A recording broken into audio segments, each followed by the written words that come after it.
How does a single night out spiral into losing everything you once called yours? What do you do when your husband, the one you humiliated, answers betrayal with a stack of legal papers instead of tears? I never thought the worst message I'd ever get would be from a courier at my own doorstep. The bass thrummed through my chest as I leaned against the VIP booth's leather cushions, feeling more alive than I had in months. The club's neon lights painted everything in electric blues and purples, and for the first time in forever, I wasn't thinking about Joel's silent dinners, or Sasha's homework, or the endless cycle of suburban monotony. "Another round," Zoe shouted over the music, her perfectly curled hair bouncing as she waved at the bartender. My fitness circle was in full party mode, 6 women who'd transformed their bodies and decided to transform their lives too. We'd earned this night out. That's when I saw him. Matteo Reyes moved through the crowd like he owned the place, which, as the VIP host, he basically did.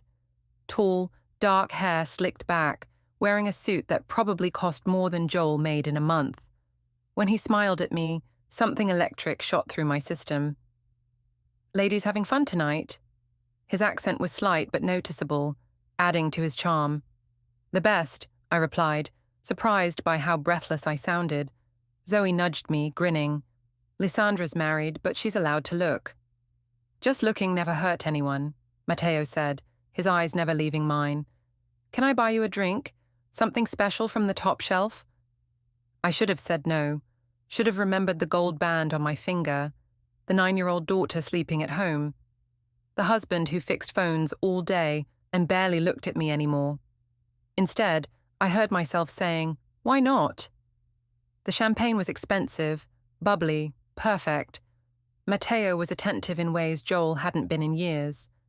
He asked about my work in marketing, complimented my dress, made me feel seen. When he suggested we move to a quieter spot to talk, I followed. "Your husband's a lucky man," he said as we settled into a private booth away from my friends. "Sometimes I wonder if he remembers that," I admitted, the alcohol loosening my tongue. "His loss is my gain tonight." Matteo's hand brushed mine as he reached for his glass. "You're too beautiful to be ignored." My phone buzzed. A text from Joel. "How's girls' night? Home soon?" I typed back quickly. "Having fun. Train running late, might catch a ride with Zoe." Another buzz, this time from Matteo's phone. He glanced at it and smiled. "I have access to the hotel next door. Corporate suite. Much quieter if you want to keep talking." Every rational part of my brain screamed warnings, but the champagne, the attention, the feeling of being desired after months of feeling invisible, it all combined into a perfect storm of bad decisions. "Just to talk?" I asked, knowing it was a lie even as I said it. "Whatever you want," he replied, standing and offering his hand. I took it. The hotel was everything the club wasn't. Quiet, elegant, sophisticated. Matteo's keycard opened a suite with floor-to-ceiling windows overlooking the city. I felt like I was in a movie, living someone else's glamorous life. "Champagne?" he asked, moving to the minibar. I should probably slow down, I said, but accepted the glass anyway. "You're tense," he observed, moving closer. "When's the last time someone helped you relax?" His hands were on my shoulders, massaging gently. I closed my eyes, letting myself enjoy the attention. When I opened them, he was closer, his face inches from mine. "This is crazy," I whispered. "The best things usually are." When he kissed me, I kissed back. When he led me to the bedroom, I followed. When he whispered that I was beautiful, desirable, everything a woman should be, I believed him. I woke up at 3 a.m. in an unfamiliar bed, my head pounding and my stomach churning with more than just alcohol. Matteo was asleep beside me, looking younger and less impressive in the dim light filtering through the curtains. My phone showed 17 missed texts from my friends, 3 from Joel and 1 from my father. Panic set in as I realized what I'd done. I grabbed my clothes and dressed quietly, my hands shaking as I tried to process the magnitude of my mistake. In the bathroom, I stared at my reflection, smeared makeup, tangled hair, the unmistakable look of a woman who'd just blown up her life. My phone buzzed with another text from Joel. Sasha had a nightmare. Where are you? I typed and deleted a dozen responses before settling on. So sorry, phone died. Stayed at Zoe's, home soon. But as I called an Uber, my phone kept buzzing. Group chat notifications from the girls, missed calls, voicemails. And then I saw something that made my blood freeze.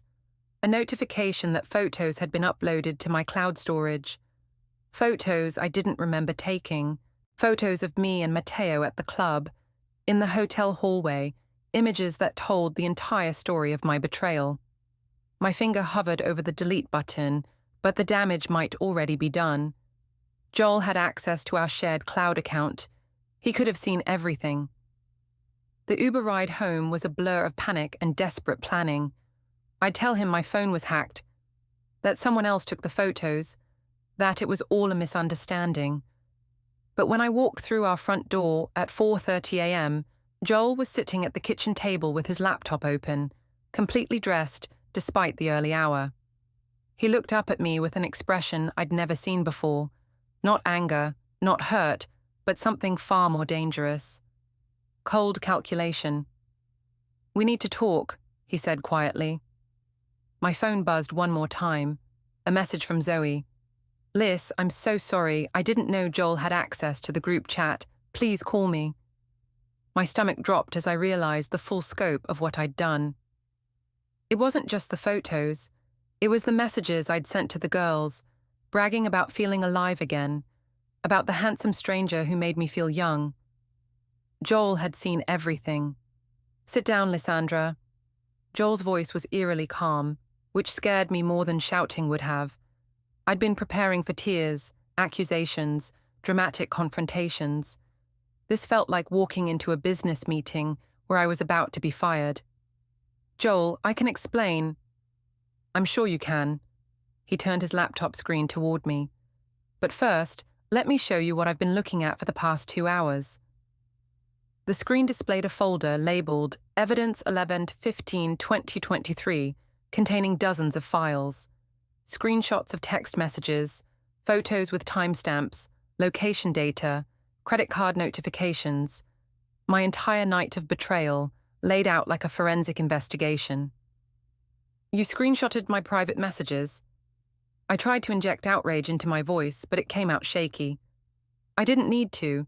They're automatically backed up to our shared cloud storage. Every photo, every text, every location tag.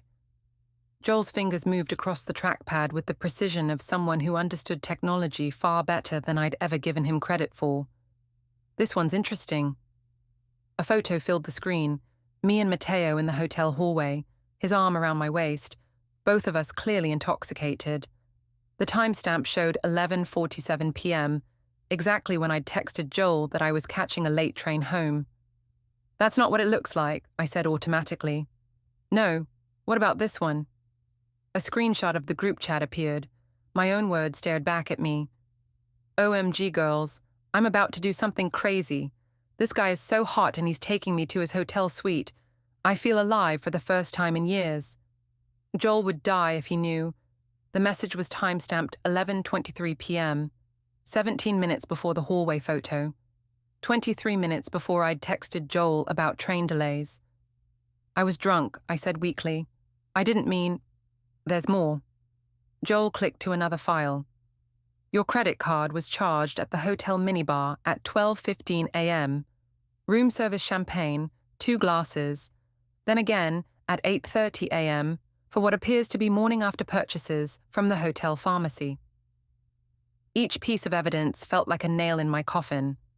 I watched my husband, quiet, unassuming Joel, who fixed cracked phone screens for a living, systematically dismantle every lie I might tell. How long have you been planning this? I asked, grasping for any way to turn this around. Planning what? Discovering my wife's affair? Joel's laugh was bitter. Lysandra, I woke up at 2 a.m. because Sasha had a nightmare about monsters. While I was comforting our daughter, my phone started buzzing with photo notifications from our shared storage. I saw my wife kissing another man. It was a mistake. Which part? Leaving the club with him, going to his hotel room, sleeping with him, or bragging about it to your friends while lying to me? I felt tears starting, the kind that had always worked on Joel before. I'm so sorry. I don't know what came over me. The champagne, the attention. I felt invisible in our marriage. Like you didn't see me anymore. So you decided to make sure I'd see this? He gestured at the screen. Because that's what happened, Lysandra. You documented your entire betrayal and automatically shared it with me. Delete it, I said suddenly. All of it. We can work through this, go to counseling, start over. But first, you need to delete everything. Joel stared at me for a long moment. Delete the evidence of your affair. It's not evidence, it's private, between us. You don't need to keep photos of the worst night of my life. The worst night of your life? Joel's voice rose for the first time. You told your friends you felt alive for the first time in years. You said I would die if I knew, with a laughing emoji. That doesn't sound like the worst night of your life. I was drunk and stupid and honest. Joel closed the laptop. Probably more honest than you've been with me in months. My phone rang. Zoe's name flashed on the screen. Don't answer it, Joel said. She's my best friend. She's probably worried. She's probably calling to coordinate your story. Joel stood up, suddenly looking taller than I remembered. But it's too late for that. I've already saved everything to multiple locations. Cloud storage, external drives, email drafts. Even if you convinced me to delete the originals, which you won't, copies exist. You can't do that. Those are my private messages. Sent from devices on our shared family plan, automatically backed up to our joint cloud account, documenting adultery that affects our marriage and our daughter's future. Joel's voice was steady, professional. I've done nothing illegal, Lysandra. I've simply preserved evidence of what you chose to do. The reality of my situation was starting to sink in. This wasn't the Joel I knew, the quiet man who fixed phones and avoided confrontation. This was someone else entirely, someone who thought 3 steps ahead and documented everything. What do you want? I asked quietly. I want you to pack a bag and stay somewhere else tonight. I need time to think, and Sasha doesn't need to see us fighting. You can't kick me out of my own house. I'm not kicking you out. I'm asking you to leave voluntarily so we can both process this without traumatizing our daughter. Joel moved toward the stairs. Unless you'd prefer to explain to a 9-year-old why Mommy was sending pictures from a hotel room at midnight. Joel, please. He stopped at the bottom of the stairs. I spent 2 years building this marriage, 2 years trying to reconnect with you, suggesting date nights you were too busy for, planning family trips you complained about. I thought the problem was me not trying hard enough. He turned back to face me. Turns out the problem was you already had 1 foot out the door. That's not true. Your group chat says otherwise. This wasn't a one-night mistake, Lysandra. You've been complaining about our marriage for months, telling your friends you felt trapped, that you deserved better. Last night was just the first time you acted on it. He was right, and we both knew it. The group chat was full of my complaints about suburban life, about feeling unappreciated, about wondering what I was missing. The girls had encouraged me, telling me I was too young and beautiful to settle for a boring marriage. So what happens now? I asked. Now you pack a bag. Tomorrow we figure out what comes next. As Joel disappeared upstairs, I sat alone in our kitchen, surrounded by the remnants of the life I'd just destroyed. My phone buzzed with another text from Zoe. Call me ASAP. We need to talk about damage control. But looking at Joel's laptop, still warm from hours of methodical evidence collection, I realized damage control might already be impossible. The man I'd underestimated for years had just shown me exactly how much I didn't know about him. I spent the night at Zoe's apartment, alternating between panic attacks and desperate strategizing sessions. She made coffee at 6 a.m. while I paced her living room, my mind racing through increasingly implausible explanations for the evidence Joel had collected. Maybe you could say your phone was cloned, Zoe suggested, though she didn't sound convinced. Like, someone stole your identity and… With my face in the photos? I snapped. Zoe, I need real solutions here. Okay. She sat down with her mug, looking as exhausted as I felt. What exactly does Joel have? I recounted everything I'd seen on his laptop. The photos, the group chat messages, the credit card charges, the timeline that destroyed every lie I might tell. Jesus, Liz, you really documented everything, didn't you? I was drunk. I wasn't thinking about consequences. What about Matteo? Could he help somehow? Maybe say nothing happened? I'd been wondering the same thing. I need to talk to him, get our stories straight. But when I called the club that afternoon, asking for Matteo Reyes, the manager's response chilled me. Mr. Reyes is no longer employed here. We received some concerning information about his conduct with married patrons. Corporate decided to terminate his position immediately. What kind of information? I'm not at liberty to discuss personnel matters. Have a good day. The line went dead. Joel had somehow reached the club, shared evidence, and gotten Matteo fired in less than 12 hours. The scope of his response was staggering. My phone rang. Joel's name appeared on the screen. We need to meet, he said without preamble. Neutral location. There's a coffee shop on 5th Street called Grounded. 1 hour. Joel, I've been thinking about everything, and I want to come home. We can work through this. 1 hour, Lysandra. Come alone. He hung up before I could respond. Grounded was busy enough to provide cover, but quiet enough for serious conversation. Joel was already seated in a corner booth when I arrived, a manila folder on the table in front of him. He looked like he'd slept even less than I had. You got Matteo fired, I said, sliding into the opposite seat. I sent his employer documentation of their employee facilitating adultery on company premises, using corporate hotel access to seduce married women. Joel's voice was matter-of-fact. They made their own decision. You ruined his life. He ruined mine, and yours apparently, though you seemed willing enough in the photos. The casual cruelty of his response shocked me. This wasn't the man I'd married. Joel had never been vindictive or calculating.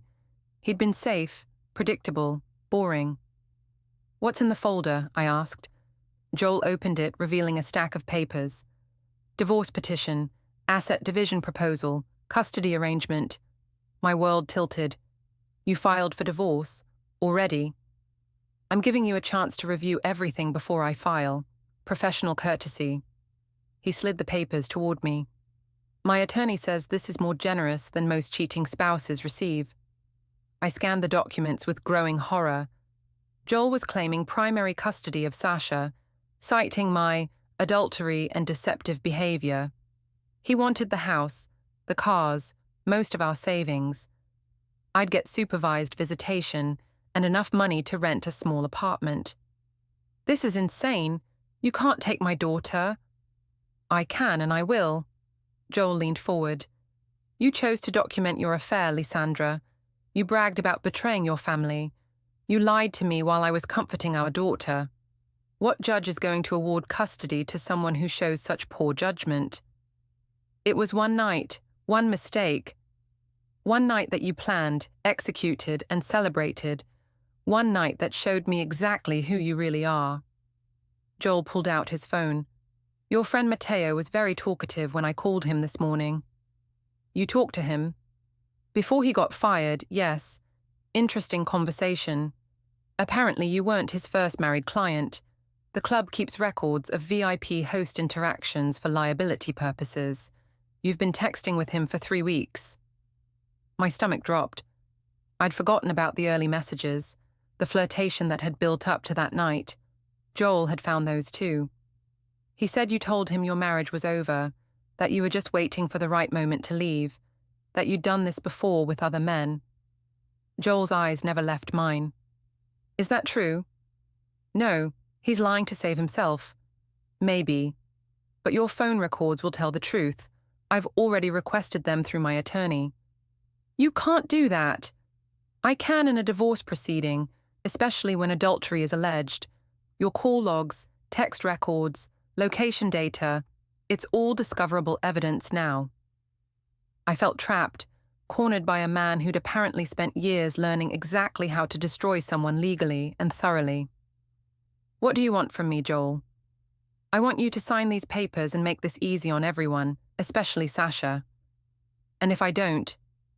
Joel pulled out another folder, thicker than the first. Then we do this the hard way. Public trial, character witnesses, forensic analysis of your devices and social media. Your fitness friends testifying about your complaints regarding our marriage. Your father explaining why his daughter thought adultery was an acceptable solution to marital problems. You'd drag my family into this. You dragged them into this when you chose to cheat. I'm just deciding how public the consequences will be. I stared at the divorce papers, my hands shaking. I need time to think. You have 48 hours. After that, I file regardless of your decision. Joel stood up, leaving both folders on the table. Oh, and Lysandra, I'd be very careful about what you post on social media or discuss with friends. Everything you say or do from now on could end up as evidence. He walked away, leaving me alone with the wreckage of my life spread across the coffee shop table. Other patrons chatted and laughed around me, living their normal lives while mine collapsed in real time. My phone buzzed with a text from an unknown number. "This is Matteo. We need to talk. Your husband destroyed my career. We should coordinate our response." But as I looked at the evidence Joel had compiled, the legal documents he'd prepared, the systematic way he'd dismantled my life in less than 24 hours, I realized coordination might be pointless. Joel wasn't just angry. He was methodical, prepared, and apparently several steps ahead of anything I might try. For the first time since this nightmare began, I wondered if I was fighting a battle I'd already lost. 2 days later, I was back at the fitness center, desperately trying to maintain some semblance of normalcy. My core group of friends, the women who'd encouraged my night out, who'd cheered when I said I felt alive again, were my only remaining support system. Or so I thought. "Ladies, we need to talk," I announced as we gathered in the locker room after our morning session. "Some of you might have heard that Joel and I are having problems." Silence, uncomfortable glances. These women who usually couldn't stop chattering suddenly found their water bottles fascinating. "The thing is," I continued, "he's trying to use our private group chat against me in divorce proceedings. I need you all to know that anything I said was just venting. Girl talk, not serious." More silence. Finally, Rebecca, a yoga instructor who'd been part of our group for 6 months, spoke up. "Lysandra, honey, we got calls from an attorney yesterday." My blood went cold. "What kind of calls?" "Asking about your state of mind, your complaints about your marriage, whether you'd talked about cheating before." Rebecca's voice was gentle but firm. "We were told we might need to give depositions." "You don't have to talk to them. You can refuse." "Actually, we can't." This from Sarah, a personal trainer who'd always been the most practical of our group. "If we're subpoenaed, we have to respond, and lying under oath is perjury." "So you're all just going to throw me under the bus?" "We're going to tell the truth," Sarah replied, "which is that you complained about Joel constantly, said you felt trapped, and talked about what you were missing by being married so young." "That was just venting." "Was it?" Rebecca pulled out her phone. "Because I have screenshots of you asking us whether we thought affairs were always wrong, or if sometimes people needed to explore their options." I'd forgotten about those messages, sent during wine-fueled group chats over the past few months. Joel's attorney had obviously done their homework, reaching out to everyone who might have relevant information. "You're supposed to be my friends." "We are your friends," Zoe said quietly. She'd been uncharacteristically silent during the exchange. "But we're not going to commit perjury for you. Zoe, you covered for me that night. You said you'd help." "I said I'd help when I thought this was about a one-time mistake. Not when I found out you'd been planning this for weeks, complaining about Joel to anyone who'd listen, and now trying to drag all of us into your legal mess. The betrayal hit me like a physical blow. These women had been my confidants, my support system, my escape from suburban monotony. Now they were treating me like a pariah. "Fine," I said, grabbing my gym bag.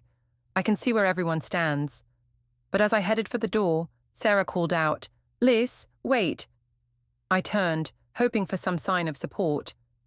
"You should know, the attorney asked specifically about your dating app activity. Apparently your phone backed up those conversations too." My legs nearly gave out. I'd forgotten about the apps, the casual flirtations with other men over the past year. Nothing physical had happened before Matteo, but the conversations had been inappropriate for a married woman. "How much do they know?" I asked weakly. "Everything from what the attorney implied. Photos, messages, location data. Joel's apparently very thorough when it comes to digital evidence." I fled the gym, my face burning with humiliation. In the parking lot, I called the one person I thought would still be on my side. "Dad, I need help." Victor Lenz had always been practical, sometimes coldly so. As a successful contractor, he'd built his reputation on solving problems efficiently and permanently. "I heard about the divorce filing," he said without preamble. "Joel's attorney contacted me yesterday." "They called you too?" "Character witness. They wanted to know about your upbringing, your values, your relationship with your mother before she died." His voice was tired. "Lysandra, what the hell were you thinking?" "I made a mistake." "You made a series of calculated decisions that destroyed your family. There's a difference." I could hear him sigh through the phone. "I saw the evidence they're planning to present. The photos, the messages, the timeline. It's damning." "Can you help me fight this?" "Fight what? The truth?" Victor's voice hardened. "You cheated on your husband, lied to your daughter, and documented the entire thing. What exactly am I supposed to help you fight?" "I'm your daughter." "And Sasha is my granddaughter. That little girl doesn't deserve to be caught in the middle of this mess because her mother couldn't keep her legs closed." The cruelty of his words left me speechless. "Here's what's going to happen," Victor continued.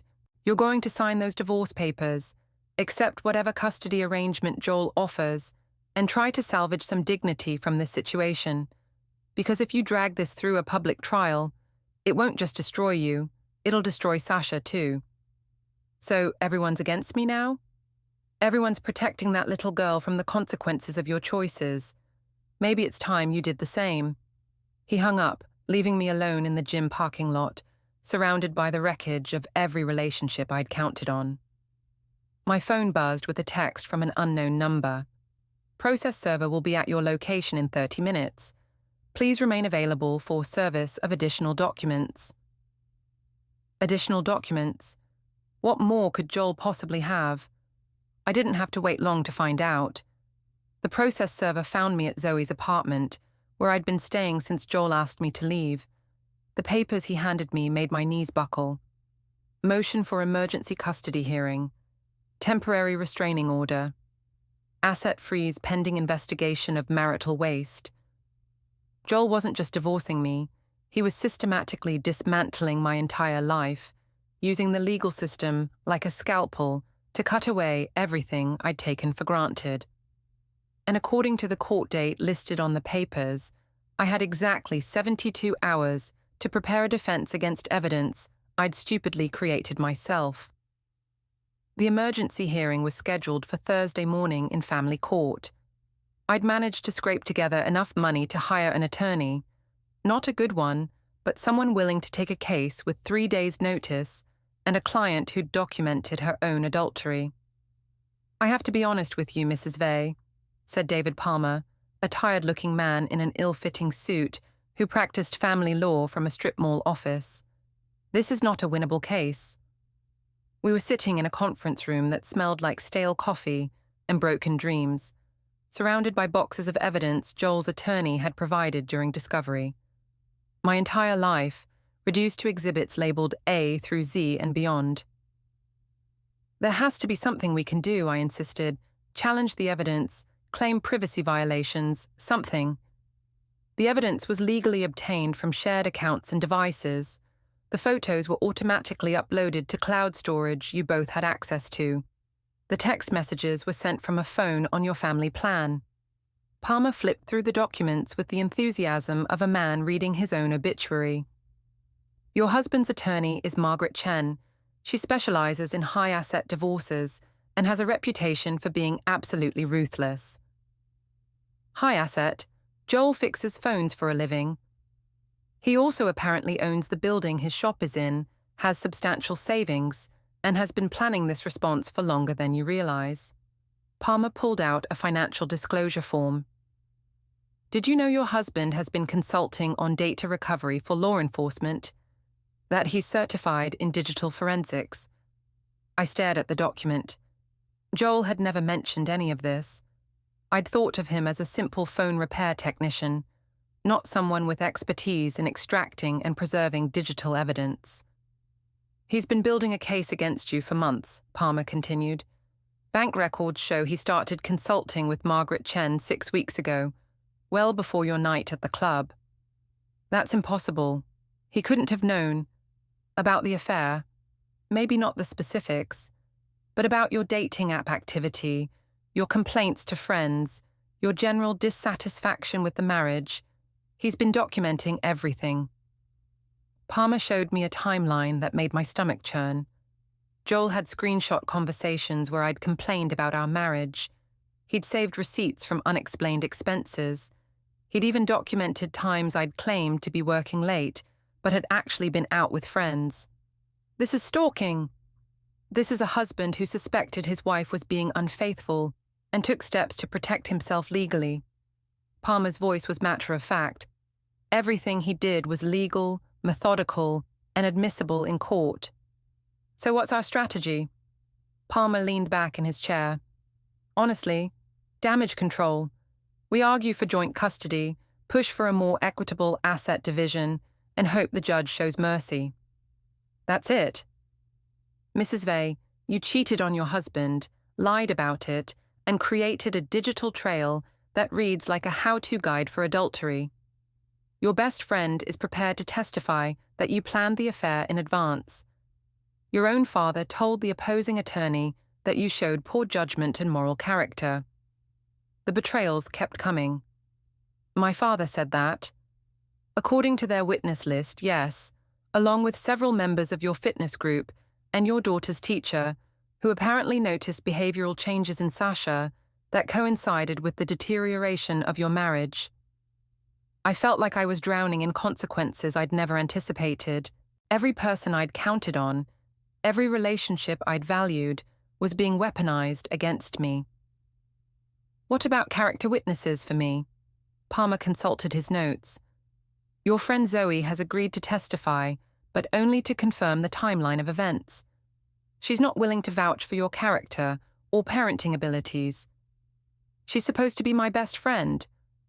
She's also a single mother who doesn't want to be associated with adultery in a public proceeding. Can you think of anyone else? I couldn't. Joel had systematically contacted everyone in my social circle, either gathering evidence or neutralizing potential supporters.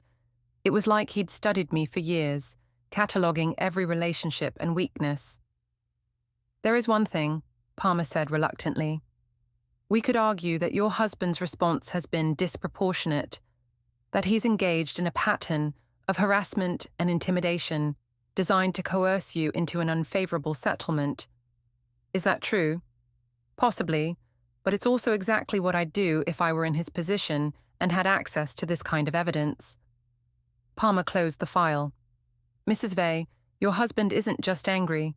He's been planning this response for months. Every move he's made has been calculated to give him maximum advantage in divorce proceedings. That evening, I called Joel directly, hoping to find some trace of the man I'd married. We should settle this privately, I said when he answered, for Sasha's sake. I offered you that option 3 days ago. You chose to hire an attorney and fight. Because your terms were unreasonable. I'm her mother, Joel. I deserve more than supervised visitation. You're a mother who chose to document her adultery and share it with friends while lying to your husband and daughter. What exactly do you think you deserve? I made a mistake. You made a series of calculated decisions over several months. The affair was just the culmination. Joel's voice was steady, professional. Did you really think I didn't notice the late nights, the secretive phone calls, the sudden interest in fitness and new clothes? You never said anything. I was hoping I was wrong. I was hoping my wife wasn't planning to cheat on me.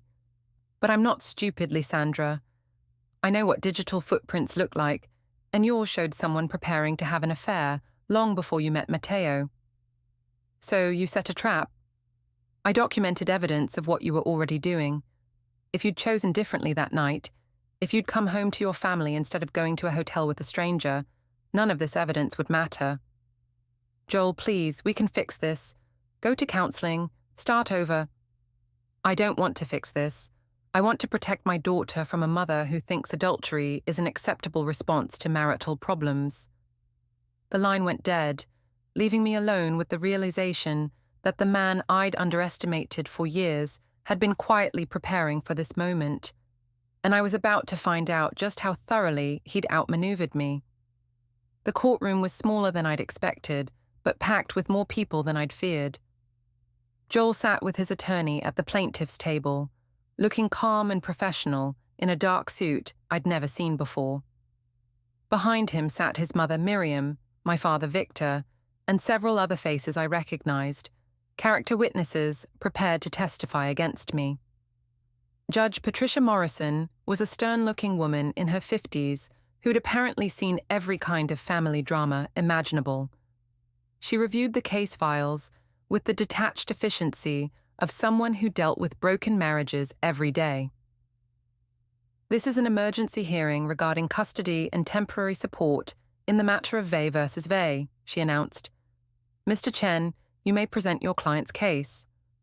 Margaret Chen rose with the confidence of someone who'd never lost a case like this. She was everything my strip mall attorney wasn't: polished, prepared, and absolutely ruthless. Your Honor, this case involves a pattern of deceptive behavior, adultery, and poor judgment that directly impacts the welfare of a 9-year-old child. The evidence we'll present today shows that Mrs. Vey not only committed adultery, but documented and celebrated it while lying to her family. She clicked a remote, and a large screen displayed the timeline Joel had created. Every photo, every text message, every credit card charge from that night, arranged in chronological order with timestamps that destroyed any possible alternative narrative. As you can see, Mrs. Vey's actions were not impulsive but calculated. She planned the encounter, documented it extensively, and bragged about it to friends while simultaneously lying to her husband about her whereabouts. My attorney objected weakly, but Judge Morrison allowed the presentation to continue. Photo after photo appeared on the screen. Me with Matteo at the club, in the hotel hallway, images that left no doubt about what had happened. Furthermore, Your Honor, this was not an isolated incident, but the culmination of months of inappropriate behavior. Chen displayed screenshots of my dating app conversations, messages where I'd flirted with other men and complained about my marriage.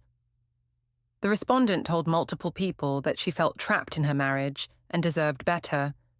She actively sought extramarital relationships while maintaining the facade of a committed wife and mother. When it was my attorney's turn, he stood up with all the enthusiasm of a man walking to his execution. Your Honor, Mrs. Vey acknowledges that she made serious errors in judgment. However, she loves her daughter and deserves the opportunity to maintain a meaningful relationship with her child. It was weak, and everyone in the courtroom knew it. Judge Morrison looked unimpressed. Does your client wish to make a statement? I stood up on shaking legs. Your Honor, I know I made terrible mistakes. I was unhappy in my marriage and handled it in the worst possible way, but I love my daughter more than anything, and I'm willing to do whatever it takes to prove I can be a good mother. Mrs. Vey, Judge Morrison said, you documented your adultery and shared it with friends while lying to your family. You showed your daughter that deception and betrayal are acceptable responses to marital problems. Why should this court trust you with unsupervised access to a child? I had no answer. The truth was that I'd never thought about how my actions would affect Sasha. I'd been focused entirely on my own feelings, my own needs, my own desires. "I'll do better," I said weakly. "Based on what evidence?" "Your pattern of behavior shows someone who prioritizes personal gratification over family responsibility. Someone who lies when it's convenient and documents her deception for entertainment." Judge Morrison reviewed her notes. "Mr. Vey, do you wish to make a statement?" Joel stood up, and for a moment I hoped he might show mercy, might remember the years we'd been happy together. "Your Honor, I spent months trying to understand why my wife was pulling away from our family. I suggested counseling, planned date nights, tried to reconnect.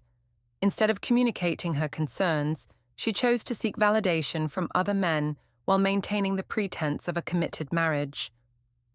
His voice was steady, but I could hear the hurt underneath. "I don't want to punish her, but I need to protect my daughter from the chaos and deception that have become normal in our household. Sasha deserves stability, honesty, and parents who put her needs first." Judge Morrison nodded. "The court has reviewed all submitted evidence, including testimony from character witnesses, financial records, and digital communications. Mrs. Vey, your actions demonstrate a pattern of deception, poor judgment, and prioritizing personal desires over family responsibilities." My heart sank as she continued. "Custody of the minor child is awarded to Mr. Vey, with supervised visitation for Mrs. Vey pending completion of counseling and parenting classes. Mrs. Vey will be responsible for her own attorney fees and will pay child support according to state guidelines." "Your Honor," my attorney interjected, "we request reconsideration of the asset division. Mr. Palmer, your client's adultery and deceptive behavior constitute marital waste. She used marital funds to facilitate her affair and lied about her activities while spending joint resources. The proposed division is more than generous under the circumstances." The gavel came down with a finality that echoed through my chest. In less than an hour, I'd lost my daughter, my home, and most of my financial security. As people filed out of the courtroom, Joel approached me one last time. "The supervised visitation starts next week," he said quietly. "Sasha still loves you, despite everything. Don't let her down again." "Joel, Take care of yourself, Lysandra. And maybe next time, think about consequences before you document your betrayals." He walked away with his attorney and his mother, leaving me alone with my strip mall lawyer and the wreckage of my life. 3 weeks later, I was living in a studio apartment across town, working a retail job to pay child support and legal fees. My social media was empty. I'd deleted everything, rather than face the judgment of former friends. My fitness group had moved on without me. My father barely spoke to me, and Sasha's supervised visits were awkward affairs where my daughter asked questions I couldn't answer. The final insult came in the mail on a Tuesday afternoon. A small package with my name, written in Joel's careful handwriting. Inside was my engagement ring and a receipt showing he'd returned it to the jeweler where he'd bought it 7 years earlier. A note was attached. "Refund processed. Fresh start for both of us." I sat in my empty apartment, holding the receipt and thinking about the night that had started this avalanche. One evening of feeling alive, of being desired, of choosing myself over my family. It had cost me everything. My phone buzzed with a text from the court-appointed supervisor. "Visitation scheduled for Saturday, 2 p.m. Please arrive on time." Even seeing my own daughter required supervision now, because a judge had decided I couldn't be trusted with the most important relationship in my life. Joel had been right about consequences. I just wished I'd understood them before I'd documented my own destruction and handed him the evidence he needed to erase me from the life we'd built together. The man I'd underestimated had methodically dismantled my world, using nothing but the truth I'd been careless enough to preserve. and now I had to live with the results.